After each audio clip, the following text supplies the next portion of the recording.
In today's video, I'm gonna give you all the steps to build muscle fast. Hey guys, what's going on? This is Paul Ravella from ProPhysique.com. In today's video, we're gonna take a little bit of a different approach. You see, I wanna give you all the tools to build muscle as fast as humanly possible. All the tools, from diet, from training, supplementation, recovery, all the things you need to know. But I can't do that standing behind this lens. So I'm taking you guys with me out of the studio, and we're gonna get into the kitchen.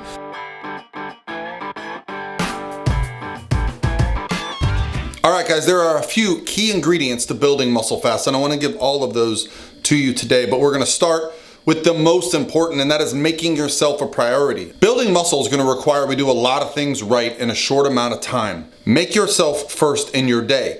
Make sure you're the first decision when it comes to getting your workouts in, getting some recovery, saying no to going out late, making sure that you're getting your meals in, that you're taking time to go prepare your meals. And I want to talk all about that in more detail. So the reason I showed you that giant bowl of protein from Icon Meals was because protein is essential when it comes to building muscle. Now, how much protein do you need?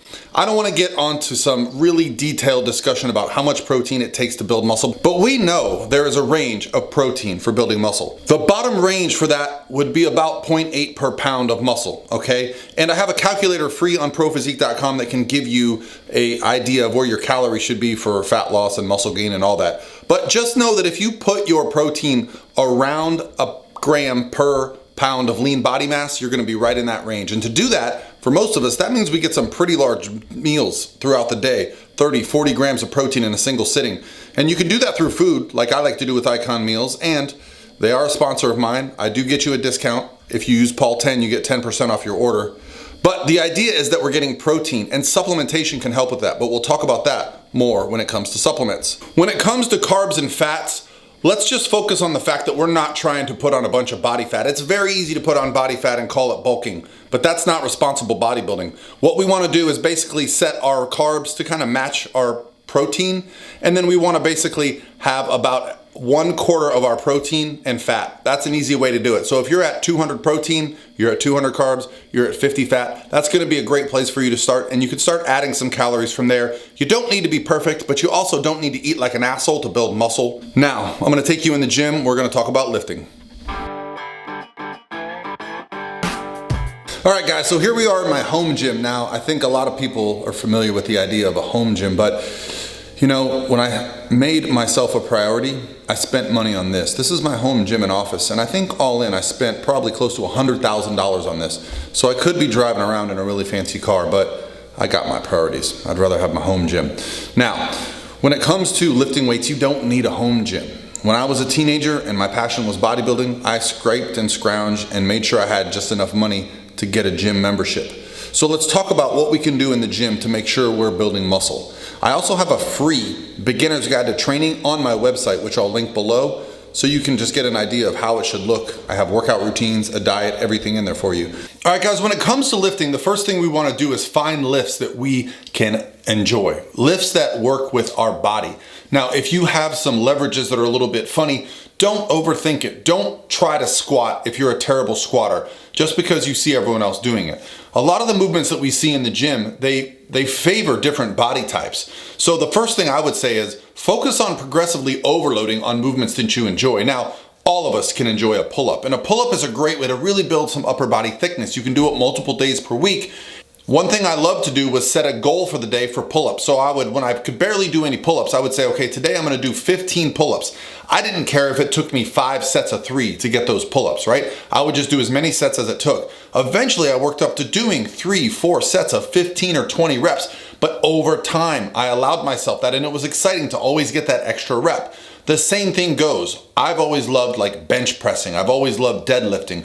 These are the lifts that I really put a lot of focus on, adding weight to the bar over time. That's how you know you're adding muscle. So don't be afraid to get strong, because you're not going to build muscle unless you're getting stronger. Growing up, when I was starting to lift, the word cardio was a bad word. And it's true. I can link you many studies and show you the results of what happens when you have too much cardio involved in your training routine. Cardio has an interference effect when it comes to muscle building. Many of our muscle fiber types are actually transferable. They can be type 2 or type 1. Type 2 being our more explosive, large muscle fibers, and type 1 being the more endurance based. So if you're doing too much endurance cardio, yes, you can hinder that, but that doesn't mean you can't do some walking, you can't do some biking, you can't do something fun, because again, what we don't want is to get fat. So bottom line, do a little bit of cardio. Do 10 to 15 minutes of walking every couple of times you work out. Do something athletic if you're so inclined. So two things I want to talk about to finish up here are supplementation and alcohol. The first is going to be supplements, and I know we hear a lot about it, and I was the first person to go and buy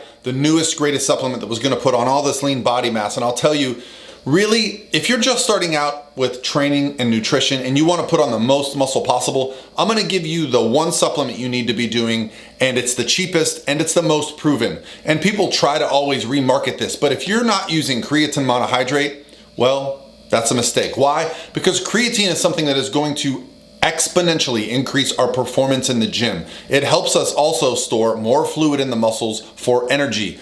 Better energy in the gym, bigger muscles, fuller muscles are gonna lead to more muscle gains over time.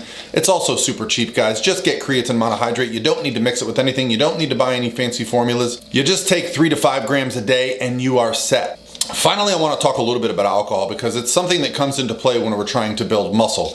Again, I can post some studies here that show the effect that alcohol has on our systems. If you are looking to put on the most muscle in the shortest amount of time, then you need to stop drinking alcohol. Now, I'm not saying you can't add muscle. I'm not saying that drinking alcohol can't be a part of a fit lifestyle. What we're talking about here is putting on the most amount of muscle in the shortest amount of time. And if you want to get the most bang for your buck, alcohol is going to actually lower your testosterone. It's actually been shown to also increase cortisol. So these are things that we don't want when we're trying to break the muscle down, rebuild it, recover, and restore. So these are the golden rules for building muscle. Make sure you're getting enough protein. Make sure you're getting enough sleep. If you are not getting enough sleep, you're not recovering. Make sure you're training heavy and you're progressively overload while staying safe. Make sure you're doing some cardio, but not so much cardio that it interferes with your training and performance in the gym. Avoid alcohol and get your creatine monohydrate. And the only thing I might add is if you're having problems getting in your protein goals, because sometimes protein preparation can be difficult, well, whey protein, which is technically a supplement, although it's basically a food, that's another great way. That's gonna be it for me today, guys. Let me know if you have any questions, if you need more information, and I'll talk to you tomorrow.